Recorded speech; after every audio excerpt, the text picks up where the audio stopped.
Oh, hi guys, it's Timmy Joe. We're knee deep into Mobile World Congress.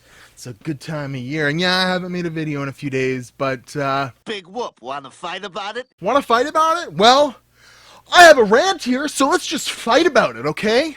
First on the chopping block, Nokia makes a comeback in 2017, back from the dead.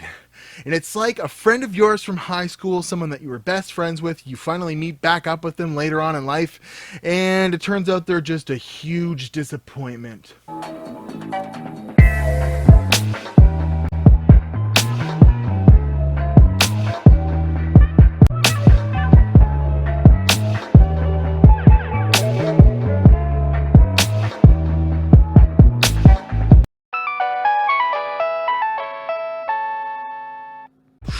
Okay, Nokia, back in 2017.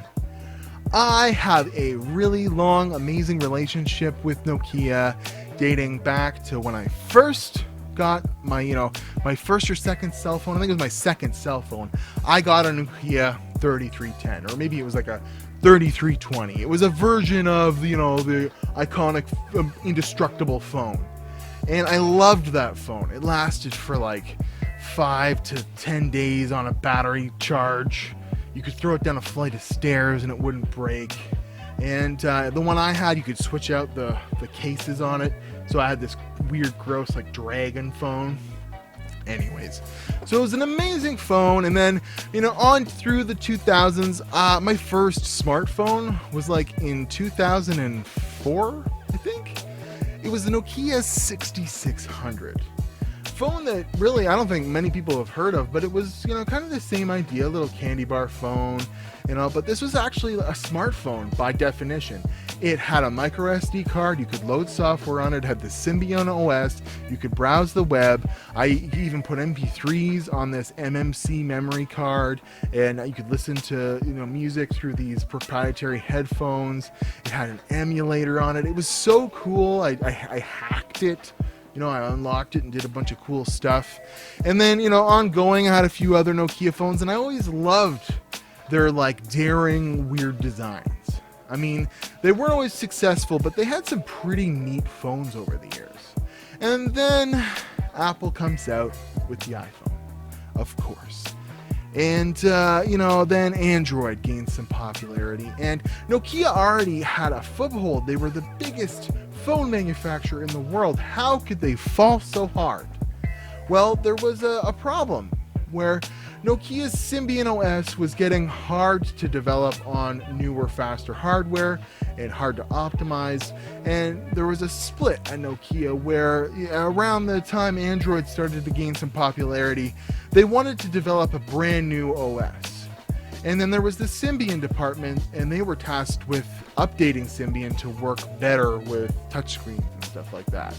And within the company, they fought for resources, and the board took forever to make any decisions, and it inevitably led to the Microsoft incident, where Microsoft swooped in with this OS they had already polished off and offered, to put it on their phones, and eventually bought their mobile division and ran it right into the ground because no one wanted to use Windows on a phone for some reason.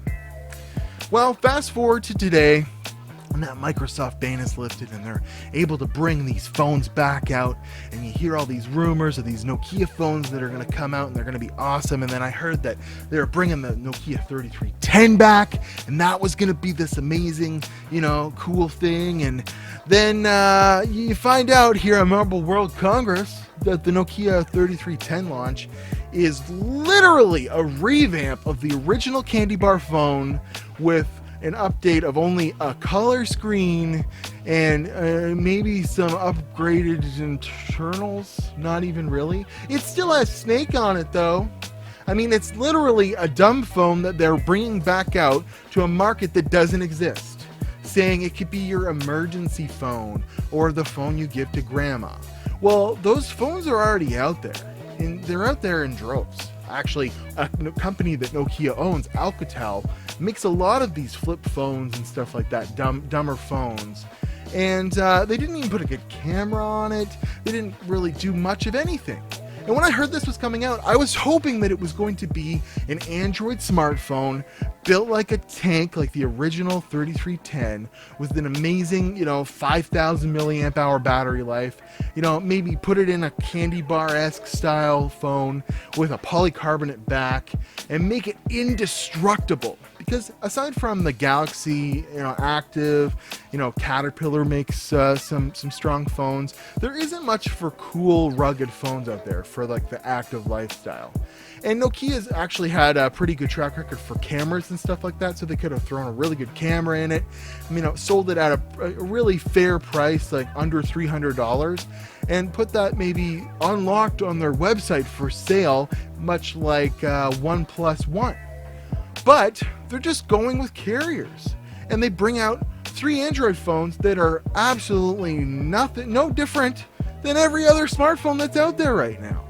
If anything, they're starting fresh in the game. So if I'm going to buy a new phone, am I going to pick the Nokia that only has a track record of 1 Android phone? Probably not.